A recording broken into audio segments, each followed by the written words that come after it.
പ്രിയ സുഹൃത്തുക്കളെ, തേനീച്ചക്കൂട്ടിൽ നിന്ന് തേൻ എങ്ങനെയാണ് എടുക്കുന്നതെന്ന് നോക്കാം. ഇതിലിപ്പോൾ റാഡാണ് ഞാൻ എടുക്കാൻ പോകുന്നത്. റാഡിൽ തേൻ ഉണ്ടോയെന്ന് നോക്കാം.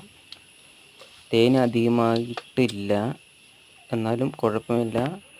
2 റാഡറിന് നല്ല തേനുണ്ട്, ബാക്കി റാഡറിന് തേൻ വളരെ കുറവാണ്.